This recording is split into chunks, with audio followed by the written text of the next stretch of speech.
살아 역사하신 하나님, 오늘 아침도 주님 앞에 나와서 우리가 함께 예배함으로 하루를 시작합니다. 나의 하루 가운데 우선순위가 명확해지고 내가 오늘 무엇을 위해 살아가야 하는지 말씀 가운데 발견할 수 있도록 인도하여 주시옵소서. 또한 그것을 따라갈 수 있는 용기를 허락하여 주시옵소서. 함께 하신 하나님께 이 시간을 맡겨드리며 살아계신 예수님의 이름으로 기도드립니다. 아멘. 하나님께서 오늘 우리에게 주신 말씀 신명기 25장 11절에서 19절까지 말씀입니다. 신명기 25장 11절에서 19절까지의 말씀 한 절씩 교독해서 읽도록 하겠습니다. 만약 두 사람이 싸우다가 그 가운데 한 사람의 아내가 자기 남편을 치는 자의 손에서 구해내려고 가까이 다가가서 손을 내밀어 그 사람의 중요한 데를 붙잡았다면 너는 그 여자의 손목을 잘라버려라. 그녀에게는 무자비하게 대해야 한다.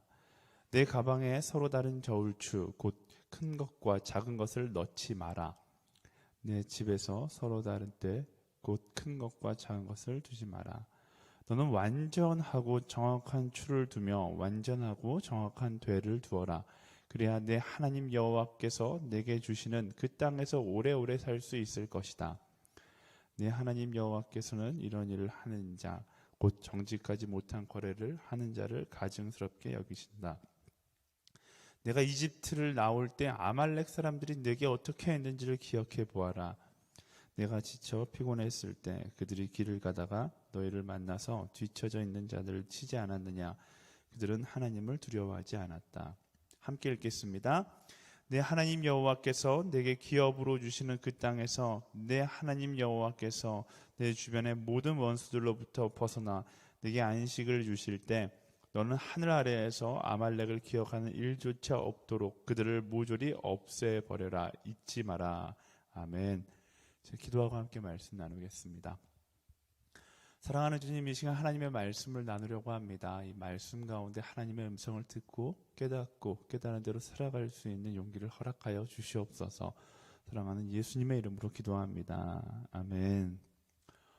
우리는 사랑과 정의에 대해서 생각할 때 나에게는 사랑을 적용하고 남에게는 정의를 적용하는 경우가 굉장히 많습니다. 또 정의를 나에게 적용한다 할 때도 그 정의의 기준을 나에게는 굉장히 유연하게 적용하고 남에게는 굉장히 엄격하게 적용하고는 하죠. 그러다 보니까 세상은 점점 더 이기주의가 만연하고 서로를 향한 비판과 정죄는 많아지는데 오히려 죄책감과 상대를 향한 배려와 사랑은 점점 사라져가는 세상이 되어가는 것이죠.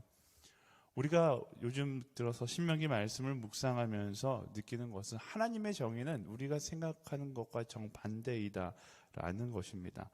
나에게는 엄격하고 이웃에게는 너그러운 것이 하나님의 정의고 하나님의 사랑의 방법이다라는 것을 우리는 말씀을 통해서 보게 됩니다.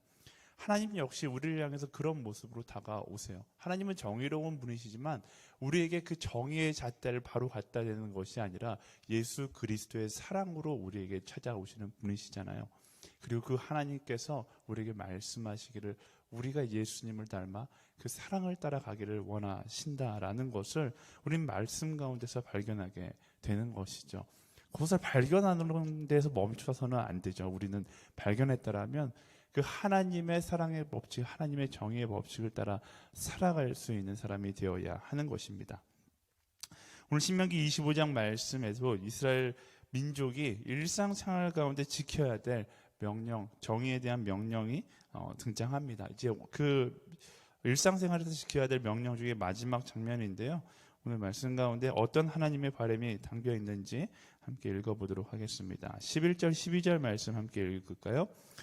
만약 두 사람이 싸우다가 그 가운데 한 사람의 아내가 자기 남편을 치는 자의 손에서 구해내려고 가까이 다가가서 손을 내밀어 그 사람의 중요한 데를 붙잡았다면 너는 그 여자의 손목을 잘라버려라. 그녀에게는 무자비하게 대해야 한다. 아멘.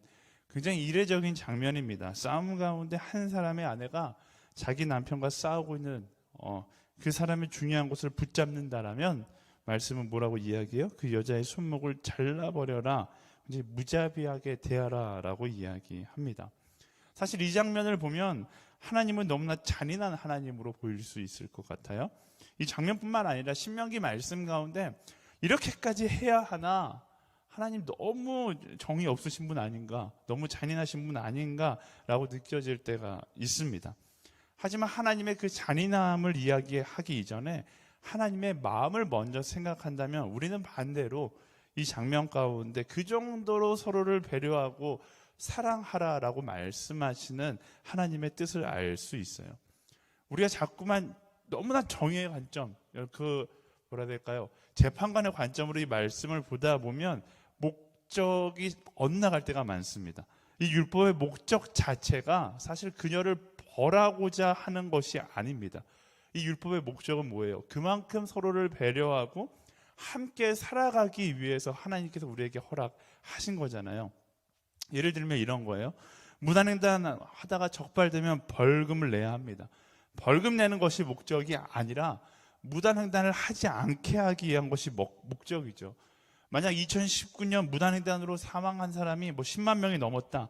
이 나라는 여러 가지 방안을 대책할 수 있겠지만 예를 들어서 그런 거예요. 무단횡단하면 벌금 1,000만 원 딱 이렇게 벌금을 올립니다. 어떤 사람들은 왜 벌금을 그렇게 높게 올리느냐? 잘못된 것이다 라고 비판하겠지만 화를 내지 않는 사람도 있을 거예요. 화를 내지 않고 그것에 대해서 분노하지 않는 사람은 어떤 사람입니까? 간단하죠. 그냥 무단횡단을 하지 않는 사람들은 그게 1,000만 원이든 1억이든 상관이 없는 거예요. 벌금이 목적이 아니라 서로를 지키기 위한 것이 목적이라는 것을 알기 때문에 그런 거죠. 율법도 마찬가지입니다. 하나님은 서로 화합하여 또 사랑하며 살기를 원하는 마음으로 율법을 명령하신 거지 사람들을 죽이려고 이 율법을 제정하신 것은 아니다라는 거예요.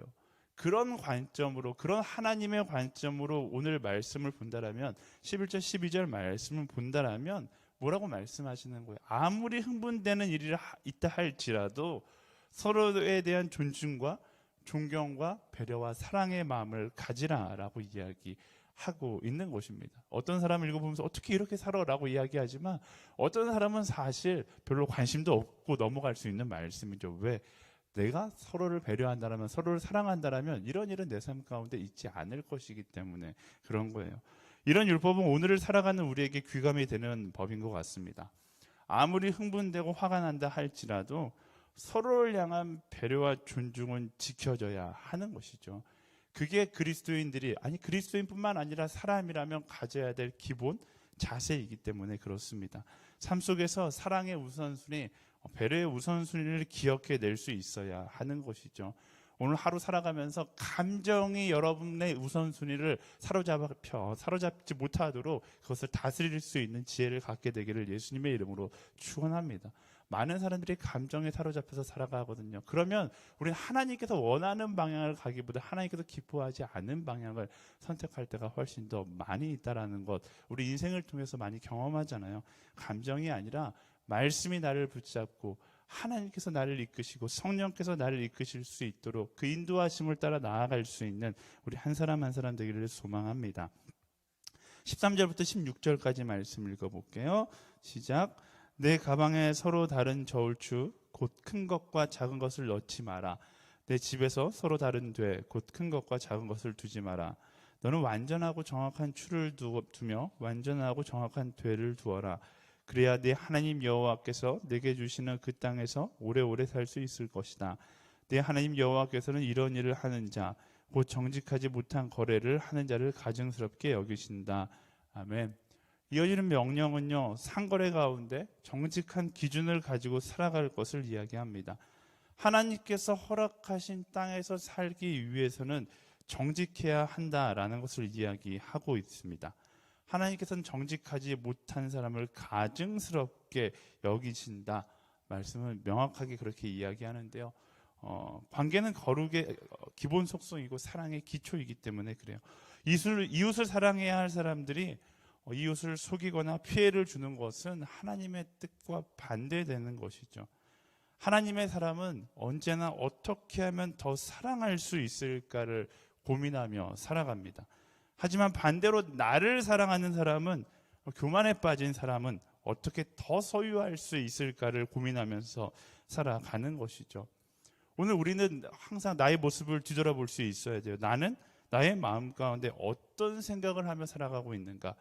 우리가 아침에 모여서 이렇게 말씀 가운데 하루를 시작하는 이유는 나의 하루는 어떤 생각을 가지고 흘러갈 것인가를 점검하는 것이죠. 하나님께서 주신 그 마음을 따라서 나는 어떻게 더 사랑할 수 있을까를 고민하면서 하루를 살아갈 것인가, 아니면 나의 욕심을 얼마나 더 채울 수 있을까를 고민하면서 살아갈 수 있을까, 그것을 점검하고 있는 것입니다. 이 아침에 나의 마음을 정하고 하루를 시작할 수 있게 되기를 소망합니다. 어떤 마음을 품고 살아가는가는 결국 오늘 하루의 모든 컨디션을 결정하게 되어 있습니다. 어떻게 하면 더 사랑할 수 있을까를 고민하는 사람은 그 사랑의 고민으로 인하여서 행복한 하루, 하나님께서 허락하신 하나님과 동행하는 하루를 살아가게 될 것이고요. 어떻게 하면 더 많은 것을 가질까를 고민하는 사람은 그 고민으로 인하여 더 불만족스러운 하루, 이른바 반대로 얘기하면 그 사단과 동행하는 하루를 살아가게 되는 것입니다. 우리의 삶 가운데 행복이 사라진 이유는 하나님의 잘못이 아니라 하나님의 말씀을 따라 살지 않기로 결단한 우리의 선택 때문이라는 것을 우리는 기억해야 돼요. 말씀은 행복의 비결을 뭐라고 이야기합니까?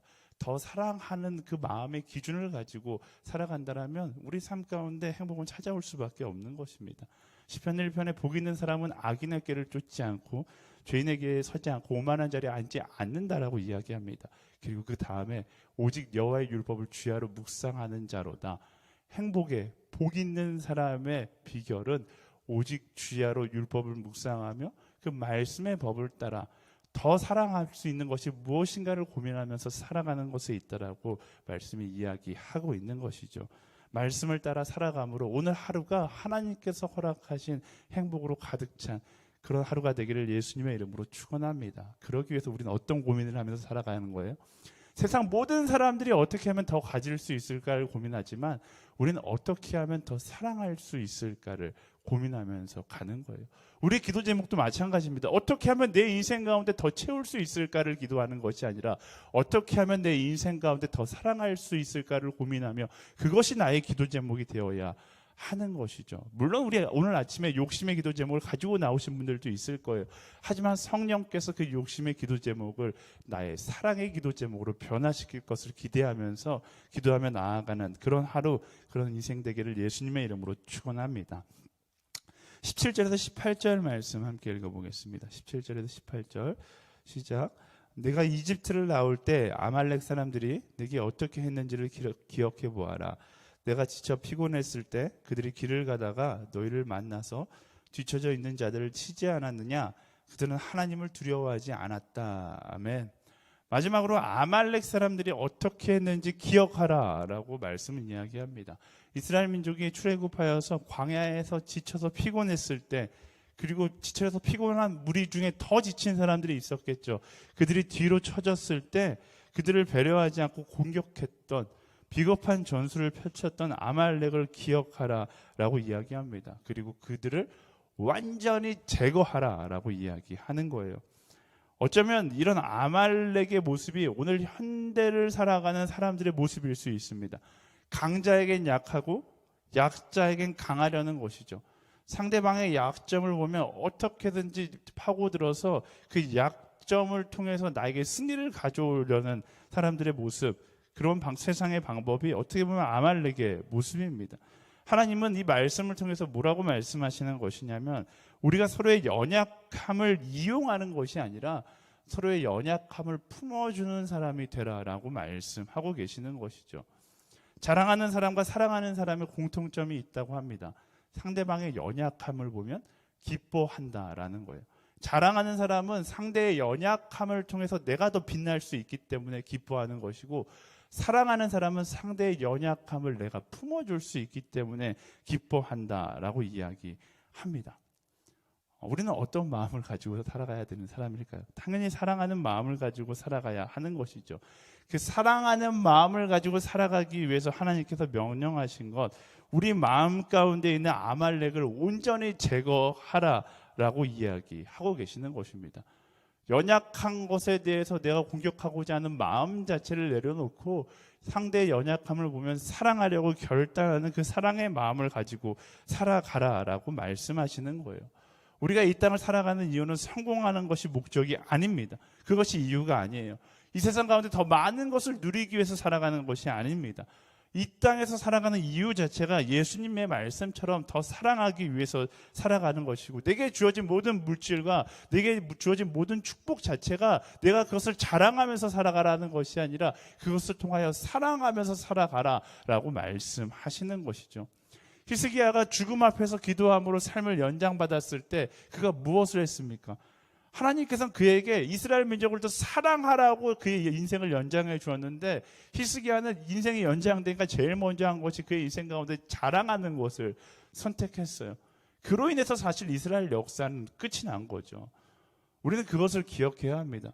내게 주신 축복이 내가 마음껏 누리고 그것을 자랑하면서 살아가라고 주신 것이 아니라, 그것을 통하여서 연약하고 헐벗고 힘들어하는 사람들을 내가 사랑하라고 주신 것임을 기억하고 오늘도 그 사랑을 선택할 수 있는 사람들이 되어야 하는 것입니다.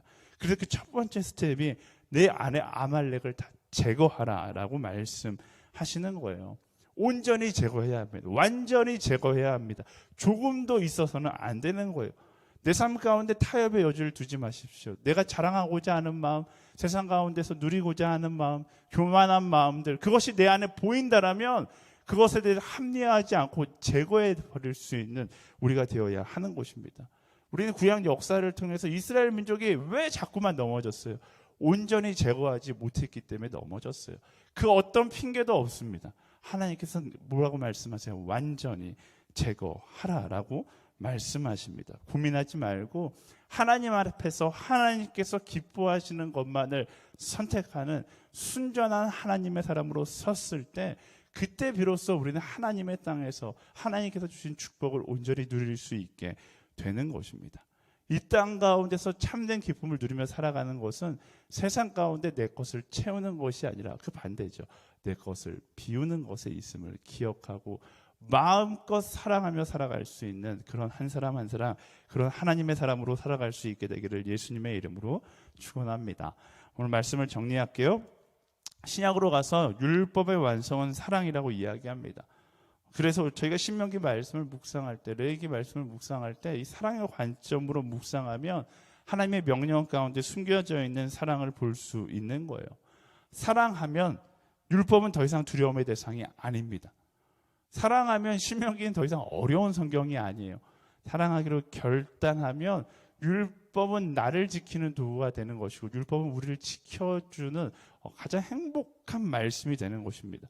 하지만 사랑이 없다라면 율법은 내가 두려워 떠는 도구가 되는 것이죠. 율법을 통해서 하나님께서 우리에게 말씀하시고자 하는 것은 너희 이거 지키지 않으면 죽어가 아니라 사랑하며 살아줄 수 있겠니? 라고 말씀하시는 거예요. 하나님의 그 말씀 앞에서 사랑하기로 결단하는 우리가 되기를 예수님의 이름으로 축원합니다. 나의 삶 하나부터 10까지 그 사랑으로 채워 넣는 거예요. 하나님 나라는 사랑의 법을 따라 살아가는 사람에게 주어지는 것임을 기억하고, 사랑으로 시작하고 사랑으로 끝나는 하루, 사랑으로 시작하고 사랑으로 끝나는 인생, 여러분의 인생의 마지막에 인생을 한 단어로 정리한다라면 사랑이라고 정리될 수 있는 그런 인생을 살아가는 것이 바로 하나님의 사람의 인생이다라는 것을 명심하고 그 사랑의 우선순위를 가지며 살아갈 수 있는 우리 모두가 되기를, 그런 하루가 되기를 예수님의 이름으로 축원합니다. 우리 말씀을 기억하면서 함께 기도하기 원하는데요. 율법 앞에서 죽음을 두려워하는 자가 아니라 사랑으로 인해서 죽음조차 두려워하지 않는 한 사람으로 살아가는 것, 그게 하나님께서 우리에게 말씀하시는 것이죠. 하나님 세상 가운데 두려워하는 것이 아니라 하나님께서 말씀하시는 그 사랑의 기준을 삼아 죽음조차 두려워하지 않는 사랑하는 사람이 되게 하여 주시옵소서. 특별히 오늘 말씀 가운데 감정의 노예가 되어서 내가 사랑하며 살아가야 되는 사람이라는 사실을 잊지 않도록, 하나님 감정의 다스림을 받는 자가 아니라 말씀의 다스림을 받고 세상의 다스림을 받는 자가 아니라 하나님의 다스림을 받는 한 사람으로 주님 살아가게 하여 주시옵소서. 나의 삶 가운데 언제나 거룩과 정직의 기준이 있고 타협하지 않으며 그 거룩과 정직의 기준을 따라 살아가는 하나님께서 기뻐하는 한 사람으로 살아가게 하여 주시옵소서. 아버지, 나를 자랑하는 인생이 아니라 이웃을 사랑하는 인생을 살아가게 하여 주시고, 약자를 사랑하고 하나님께서 내게 보여주신 연약한 자들을 통하여 내게 이익을 얻고자 하는 것이 아니라 내 것을 나누어 줌으로 그들을 사랑하는 한 사람으로 주님 살아가게 하여 주시옵소서. 나의 인생 전부가 바로 그 사랑으로, 하나님께서 내게 허락하신 사랑으로 가득 차게 하여 주시옵소서. 사랑하는 한 사람으로 살기를 소망하며 우리 함께 간절히 기도하며 나아가도록 하겠습니다.